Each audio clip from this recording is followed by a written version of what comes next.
Welcome to Inclusion Unlocked, where we explore the changing equity, diversity and inclusion landscape, bringing you fresh perspectives, lived experiences, practical tips and next practice. I'm Sasha Scott and I'm the founder and CEO of Inclusive Group. We're an equity, diversity and inclusion consultancy in the business of behaviour. Alongside our guests, we'll be exploring challenging topics and focusing on action, considering the practical steps that each of us can take, whether we're leaders, HR practitioners or colleagues, all of which are aimed to unlock inclusion in our workplace. So today I'm thrilled to be joined by Sunni Patel, founder of Deets. Sunni is a certified health, fitness and lifestyle coach with a special interest in gut health. After spending 10 years in senior corporate roles and fueled by his own personal experiences, Sunni took his career in a new direction, making it his mission to show people, leaders and organisations the art of being gut healthy.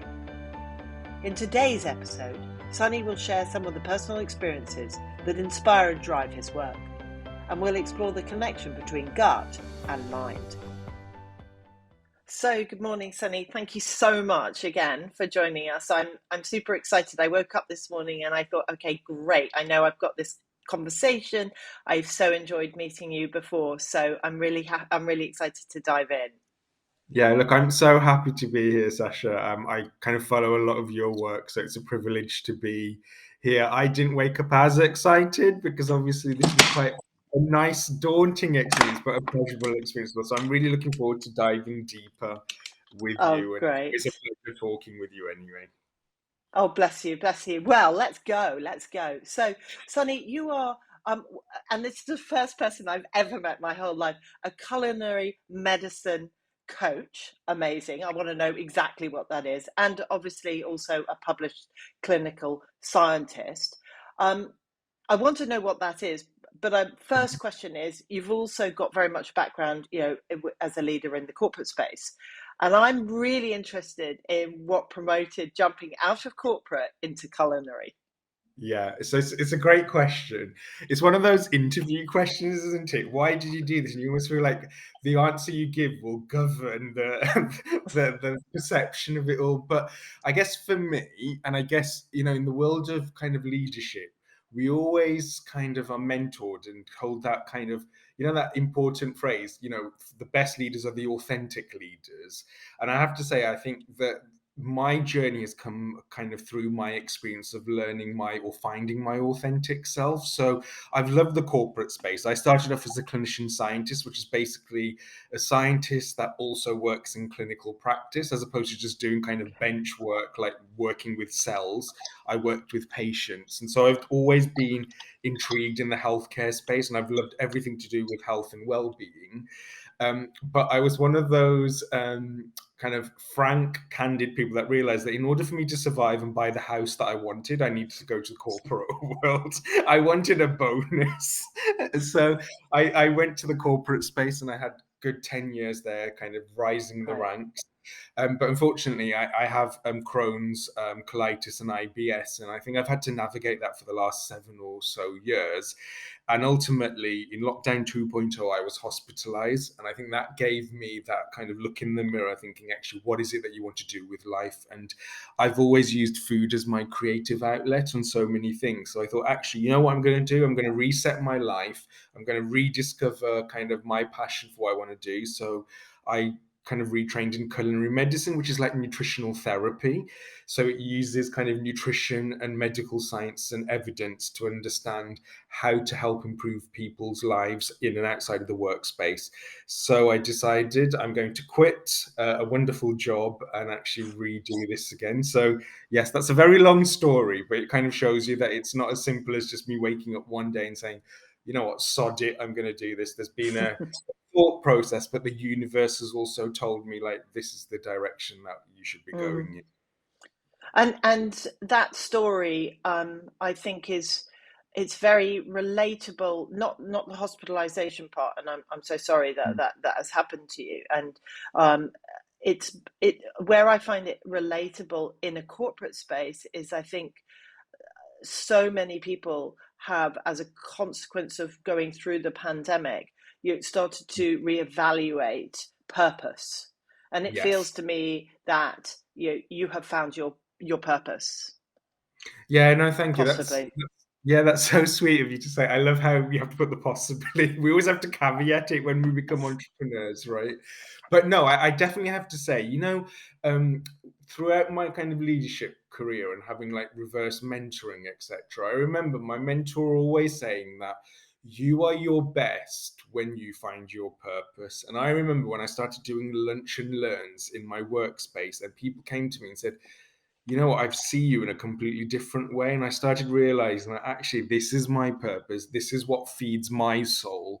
This is what makes me want to do what I want to do. So you're definitely right. I think purpose is such a loaded word, isn't it, in the corporate space? We always have to Mm, find our kind of raison d'etre. Otherwise, we'll never be the best leader we possibly can be. But I would say sometimes a purpose can present itself in the most kind of unopportune moments, as much as I know it was mm, harrowing being in hospital, but for me, I think I almost needed it.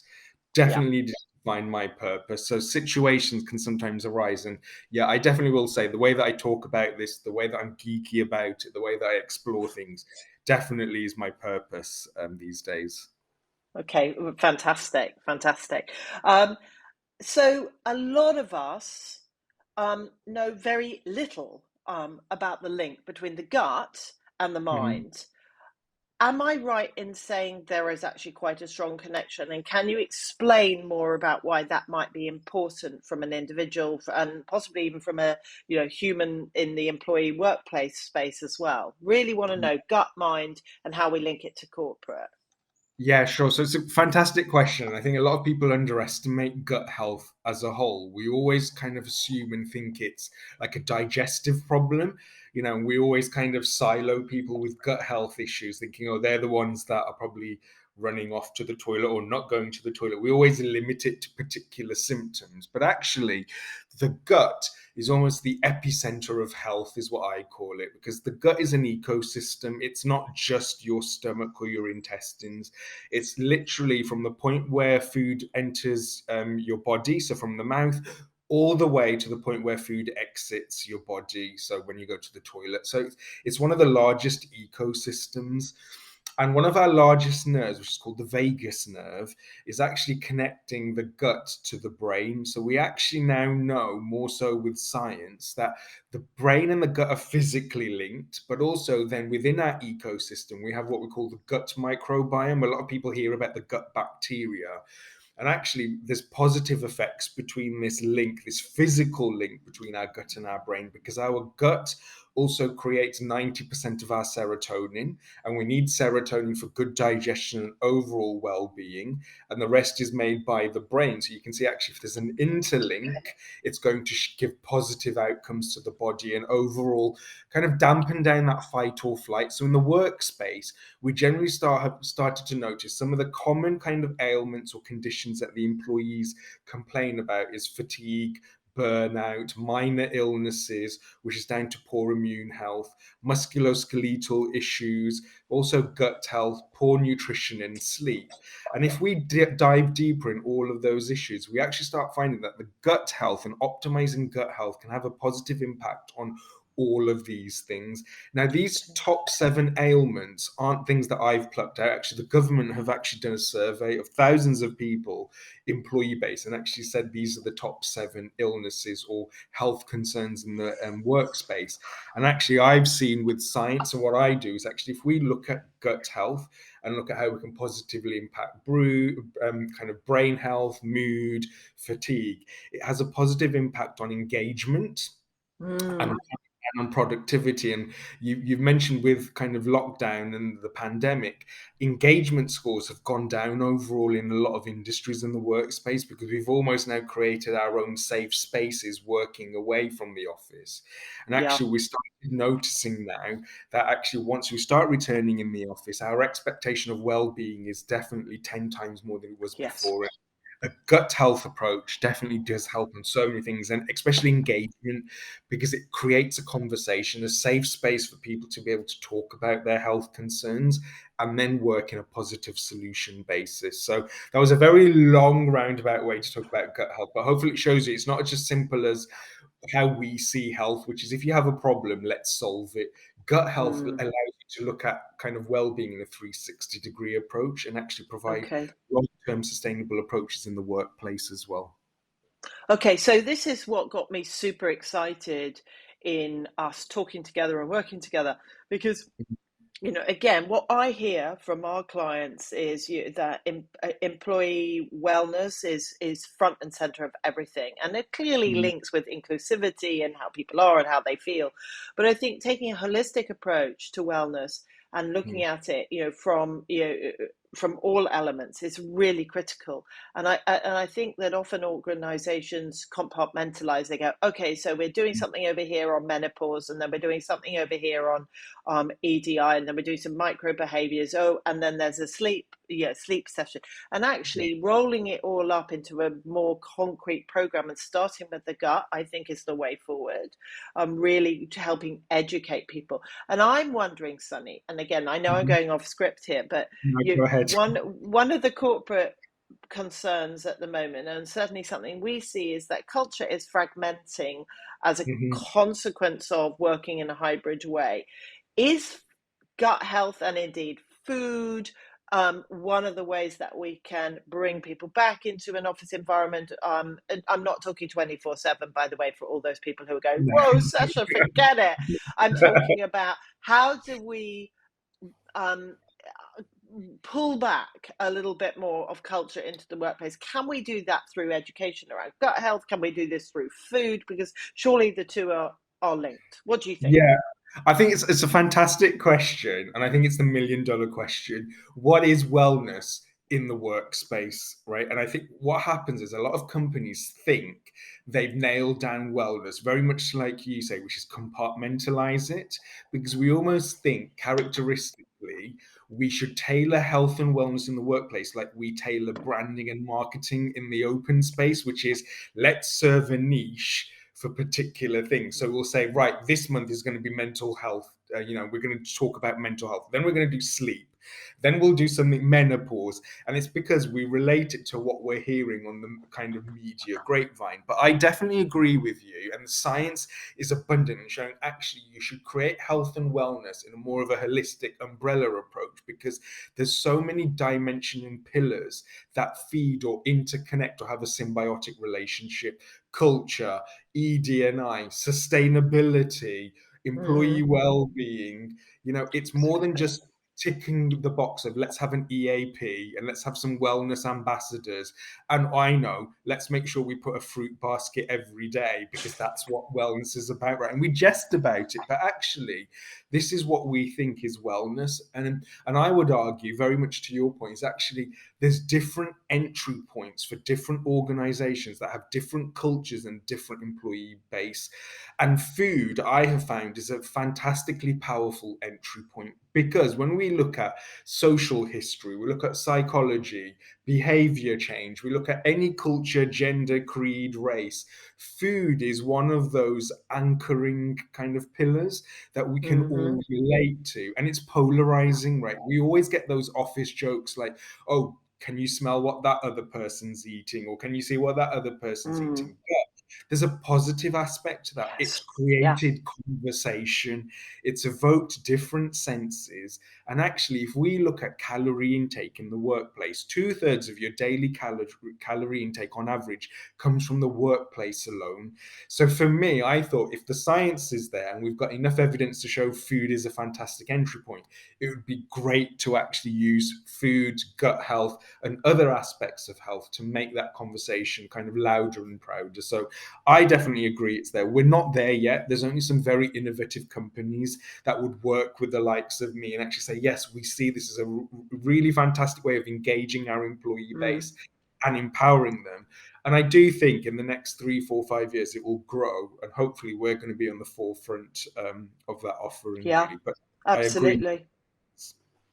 Absolutely. And as an entrepreneur, you created Dish Dash Deets, which, Hmm. from our understanding, is all about creating delicious plant-based dishes when you're in a hurry. Um, how would that help my gut health, and to what extent can food, be used in the corporate space as inclusive? I'm just trying to take all the great stuff you do. Tell me more about Dish Dash Deets, gut health, and inclusion. Yeah, so it's great. So Dish Dash Deets is a company that I set about running on three pillars, which is coaching, education, and food. And we've already mentioned food as the entry point. And I've used my own kind of social proof and evidence that I've gained, having kind of the right relationships, but also the wrong relationships with food, and how it in fact it really did adversely impact my role and capability as a leader. And I actually wanted to then show people can use food in a different number of ways to, one, create kind of conversations, but two, to learn, and three, to empower, for us all to make our own conscious, healthy decisions, but to make healthy decisions more of approachable kind of a thought process. And gut health, we've seen from the science that actually diets and nutrition is one of the main pillars.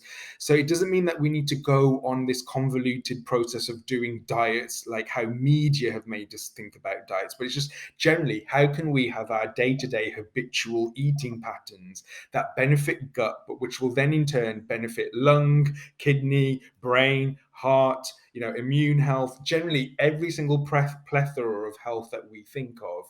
And it hits the three or four kind of main pillars, which is eating as much fiber as we possibly can. So we need to hit 30 grams of fiber a day, but we only realize that, we only get 18 grams of fiber a day. Getting as Right? many plant points, so 30 unique plant points. So that's 30 different fruits, vegetables, nuts, legumes, pulses, fresh herbs, nut milk. And you can see it's a plethora of different things. And if Yeah. you can get 30 different plant points a week, that has a benefit positive aspect to gut health. And then the final thing is adding fermented food. So these are probiotics. So instead Oh, of yeah. taking supplements, yeah, anything that has a live source of bacteria. So this can be miso, tempeh, yogurt, particular milks, particular cheeses as well. And it's really showing that actually you can use diet and nutrition and foods that Mother Nature provides as a positive way of impacting your overall Okay. health and your work kind of patterns as well, because it will have a positive impact on nutrition absorption, sleep, energy, Right. fatigue. It just helps without you thinking, right, I've got to hit one thing every single day. Gut health, actually, if you hit gut health, you'll have a positive benefit on everything. Right. So when I hear all of that, I'm like, oh my God, I'm completely exhausted by all of that plethora of stuff I need Yes. to put in my mouth. How Mhm. can how do you make that accessible and easy without it making me feel, oh, I'm going to have to go to this supermarket and get this and whatever? Like, Yeah. is how can we make this easy for people so they go, right, I've nailed this. Yeah, It's so a lot of easy. my approaches is about approachability, and we generally find that people kind of stop with particular things. It may be even exercise because of time and money. Those are Mm, always the two main levers or our leakage yeah. points. A lot of my recipes and a lot of the things that I do with coaching is always centered on the why. And I think once you nail the why and the how, you realize that actually having 30 plant points is very easy. You can have porridge in the morning. Oats is already going to be one of your plant points, as would oat milk or almond milk. So that's already. Okay. When you Yeah. add some berries, you can add 3 or 4 different types of berries. You've already hit 6 or 7 plant points. Add a bit Right. of cinnamon, add a bit of cocoa, add some nuts. And it's just showing people that actually by educating Yeah. and showing it's very easy. One dish can already have 10 of your plant points. And Right. some of my recipes would go all the way up to 20 plant points. And it will already be things that you have in your larder. Things like using turmeric. How do you use turmeric? Pair it with black pepper, because black pepper increases the absorption. How do you get all your amino acids or your protein without thinking that you have to buy expensive cuts of meat? So it's really showing you that you can Okay. afford the time and the money, because it's not expensive being gut healthy. You don't need all these wonder kind of Right. ale things. You don't need to spend so much. All my shopping, I say to people, you could even do it in the reduced style. you can actually find gut healthy products available in that reduced aisle. You go to that Yeah. supermarket at 7 p.m., you can fill up quite your supermarket trolley, and then it's all about planning. You can make 3 or 4 dishes which will be gut healthy, and those will also be great lunch dishes as well. So I show people that Yeah. if you're a single working parent, if you're a young family, if you're a young leader, if you're a busy leader, Yeah. there's always ingredients and recipes that you can make and batch make, which will then have a positive Okay. impact. But that sounds brilliant, because now suddenly it sounds a lot more accessible. Also, I think given the economic backdrop, being able to shop in a way that's not hideously expensive and is sustainable and we're not wasting, really important. I watched a really good podcast by Angela Harnett over the weekend, who's particularly a particular favorite chef of mine, and she Yes. again inherited from her Italian grandnonna waste nothing, and it motivated me to be like, right, I need to repackage this, put that back in the fridge, etc. But Yeah. what I'm hearing from you is that if we can focus on gut health in a way Mhm. that actually we're a little bit more organized, it doesn't have to cost a fortune. The positive benefits that will come out there, are, from our own sort of brain perspective and our own, Mhm. sense of feeling wellness, and hopefully a sense of connection with what we're doing, and that might mean the people around us. There are multiple benefits. So for last question for you, like, Mhm. what are you having for supper? And I want to know, so you can make Yeah. it up, because I haven't prepped you in any of this, but because my stomach's like literally rumbling now, and I'm thinking, Run with okay, it, yeah. I'm going to not only have invited you on the podcast, and hopefully you're going to be working with us soon, but it's also about, right. Tell me what you're eating for supper. Yeah, so no, look, I actually do have the answer because food is so important to me. I'm going to be making a hot pot this evening, and I don't mean a Lancashire hot pot. I actually mean a Chinese hot pot. So Ooh. I'm gonna make some broth, and really very simple miso broth. I've got some miso paste, some water, and I'll put some aromatics like some ginger, lemongrass, and some green onions. And then I've just got lots and lots of vegetables from the Chinese supermarket. So I've got lotus root, I've got 6 or 7 different types of mushrooms. So I've got enoki, oyster, shiitake mushrooms. Mm. I've got some pak choy, some carrots, some tofu, different types of tofu, and I'm just gonna put it on front of the dining table. My partner and I are going to eat away because it's exactly what you said. Other than the nutritional aspects of the food, it's a social element as well. And that dish is costing me all of about £10, and I've got Wow. enough to make it 2 or 3 times, so it's affordable. Wow.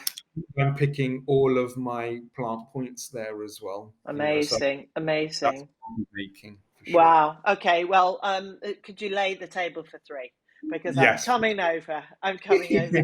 But I'm aware time is always our enemy, and unfortunately, we haven't touched on the other elements. I know both of us share some similar stories around, finding ourselves, and Mm. hopefully we'll follow that up on another podcast. But I just want to say from me, thank you so much. I feel that this has been really, really valuable. It's been literally packed with loads of different advice and education. And we really continue to look forward to being collaborating with you. But thank you so much. Yeah, no, thank you so much for having me. I love talking about this, and I love being able to talk to someone like you, Sasha, who really does see potential in new, innovative approaches to the workspace. And I do think holistic health and gut health is one of those ways forward. But amazing what you're doing. I love everything that you're doing, and I can't wait to partner with you. Brilliant. Thank you. Sunny, thank you so much for sharing your personal experiences with us today, and for the work that you are doing leading to bring a new generation of health and wellbeing offerings into the workplace. And thanks to everyone who's tuned into this episode of Inclusion Unlocked. If hearing from Sunny has inspired you to do more in your workplace, we'd love to hear from you. Inclusive Group works with a number of expert practitioners like Sunny to provide education and commercial solutions, helping you drive real change when it comes to well-being, culture and inclusion. And we work extensively with organisations, HR functions and leadership teams to navigate a changing diversity landscape. If you'd like to hear more about our work or to arrange a conversation, please click on the link on the landing page of this episode and follow the link to our website.